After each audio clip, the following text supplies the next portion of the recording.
የመጀመሪያዎቹ 3 ወራት እርግዝና ምን ይጠብቃል? ምንስ ጥንቃቄ ያስፈልጋል? እንኳን ደስ አላችሁ! አዲስ ህይወት በውስጣችሁ መፈጠር መጀመሩ ትልቅ በረከት ነው።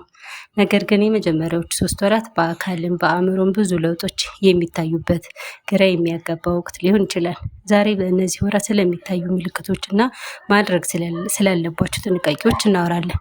የተለመዱ ምልክቶች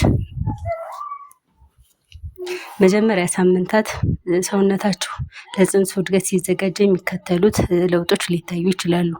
ከፍተኛ ድካም፣ ሰውነታችሁ አዲስ ህይወት ለመፍጠር አዲስ ኃይል ስለሚጠቀም እንቅልፍ ሊላችሁ ይችላል።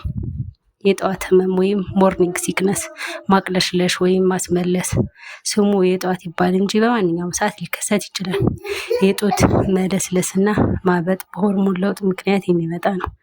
የስሜት መለዋወጥ፣ በአንዳንድ ጊዜ መደሰት፣ በሌላ ጊዜ ደግሞ ማዘን ወይም መበሳጨት ሊኖር ይችላል።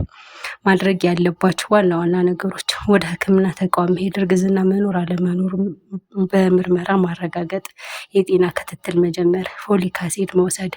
ይህ ለጽንሱ የአንጎልና የነርቭ እድገት በጣም ወሳኝ ነው።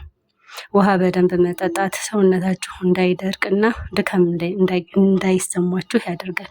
ቀለል ያሉ ምግቦችን መመገብ። ማቅለሽለሽ ካለባችሁ አንድ ጊዜ ብዙ ከመብላት ይልቅ በትንሹ ቶሎ መመገብ። ሊወገዱ የሚገቡ ነገሮች ወይም ጥንቃቄዎች: ያለ ሐኪም ትዕዛዝ መድኃኒት አለመውሰድ። ማንኛውም የምትወስዱት መድኃኒት ጽንሱ ሊጎዳ ስለሚችል ጥንቃቄ አድርጉ። ከባድ ስራዎችን መቀነስ፣ ከባድ እቃዎችን አለማንሳት እና ሰውነት ከልክ በላይ አለማድከም። ሲጋራና አልኮል፣ እነዚህ ለጽንሱ እድገት እጅግ አደገኛ ናቸው።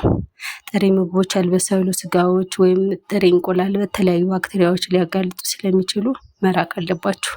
መቼ ነው ወደ ሐኪም መሄድ ያለብን? ወይም ቀይ መብራቶች። እነዚህ ምልክቶች ከታዩ በአስቸኳይ ወደ ሕክምና ማግኘት ግድ ይላል።